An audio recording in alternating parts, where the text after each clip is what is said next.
Hello guys, welcome to my channel.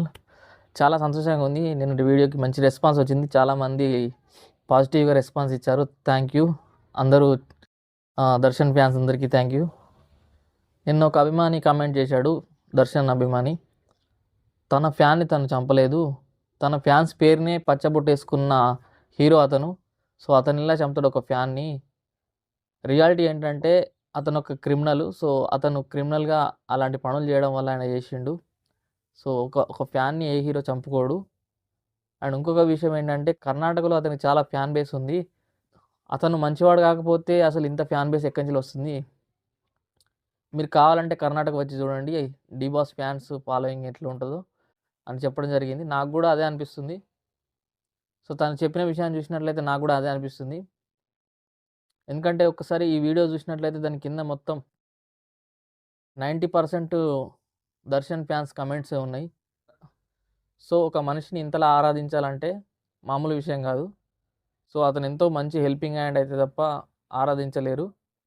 ఇంకొక fan comment చేసింది ఏంటంటే తను చాలామంది హెల్ప్ చేశాడు, దాన ధర్మాలు చేస్తాడని. సో ఐ థింక్ కర్ణాటకలో నిజంగానే అతనికి ఫ్యాన్ బేస్ ఉంది.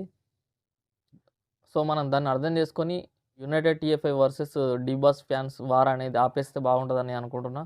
సో అది మన ఇండస్ట్రీకి అండ్ కర్ణాటక ఇండస్ట్రీకి మంచిది. సో ఎందుకంటే మన సినిమాలు అక్కడ రిలీజ్ అవుతాయి, వాళ్ళ సినిమాలు ఇక్కడ రిలీజ్ అవుతాయి. సో ఎన్టీఆర్కి అక్కడ ఫ్యాన్స్ ఉన్నారు, అక్కడ హీరోలకు ఇక్కడ ఫ్యాన్స్ ఉన్నారు. యష్కి కావచ్చు, అండ్ కిచ్చా సుదీప్కి కావచ్చు, అండ్ ఉపేంద్ర మెయిన్లీ. సో అలాంటి అండ్ శివన్న.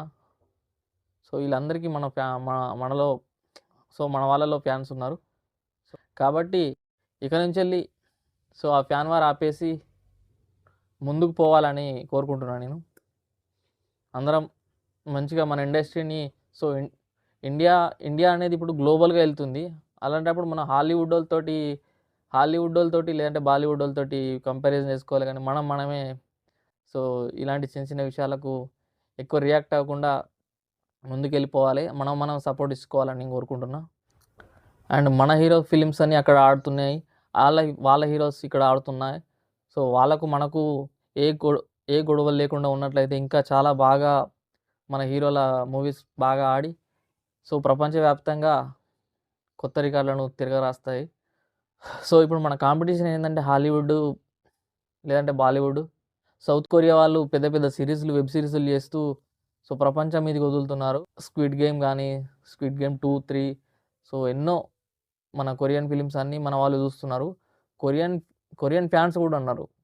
మన కంట్రీలో భాగంగాని ఒక వేరే కంట్రీ యొక్క మూవీని చూసి కొరియన్ ఫ్యాన్స్ అవుతున్న మనకు ఒక కర్ణాటక మీద ఇంత పగ ఎందుకు? సో ఒక హీరో గురించి మనం గొడవ పడాల్సిన అవసరం లేదు. మనలో మార్పు రావాలి.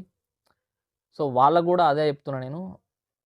అండ్ మన వాళ్ళకు కూడా అదే చెప్తున్నా. సో మన వాళ్ళకైనా సో నేను చెప్తారని మారుతారని కాదు కానీ, నేను చెప్పిన వెంటనే మారుతారని కాదు కానీ, సో నా ఒపీనియన్ చెప్పదలుచుకున్నా ఇందులో. మనం ఏది ఇస్తే అదే మనకు రిటర్న్ వస్తుంది. నిన్న ఒక్క వీడియో పాజిటివ్గా చేసిన దానికి 100% ప్రతి ఒక్కరు మంచిగానే కమెంట్ చేశారు. దర్శన్ ఫ్యాన్స్ అందరూ మీరు చూడండి నా వీడియోకి వెళ్ళి ప్రతి ఒక్కరు థ్యాంక్ యూ అన్న, థ్యాంక్ యూ అన్న, థ్యాంక్ యూ బ్రో అని చాలా మంచిగా కమెంట్ చేశారు. ఈవెన్ అమ్మాయిలు కూడా అతనికి ఫ్యాన్స్ ఉన్నట్టున్నారు. చాలామంది అమ్మాయిలు కూడా కమెంట్ చేశారు. మన హీరోలు ఇప్పుడు కాంపిటీషన్ ఏదంటే హాలీవుడ్ అని నేను అనుకుంటున్నా. సో మనం ఇక్కడిక్కడనే గొడవలు పెట్టుకొని మనం ముందుకెళ్ళలేకపోతున్నాం. సో ఫ్యాన్స్ అనేటి వాళ్ళు అద్దం లాంటి వాళ్ళు, మనం ఏదిస్తే అది బ్యాక్ వస్తుంది. సో దర్శన్ ఫ్యాన్స్ అందరికీ థ్యాంక్ యూ మరొకసారి. అండ్ మళ్ళీ మన ఫిలిం ఇండస్ట్రీ కానీ, వాళ్ళ ఫిలిం ఇండస్ట్రీ కానీ, అండ్ అదర్ ఇండియన్ ఫిలిం ఇండస్ట్రీలో ఉన్న ప్రతి ఒక్క ఫిలిం ఇండస్ట్రీ మన సపోర్ట్ ఇవ్వాల్సిన అవసరం ఉంది. సో ఇక నుంచి వెళ్ళి హీరోల మధ్య ఫ్యాన్ వార్స్ ఆపేయండి. సో అప్డేట్ అవ్వడానికి ప్రయత్నించండి. సో ఇది నా యొక్క విన్నపం. సో యాక్సెప్ట్ చేస్తే యాక్సెప్ట్ చేయండి. ఒకవేళ ఈ వీడియో నచ్చినట్లయితే లైక్ చేసి సబ్స్క్రైబ్ చేయండి.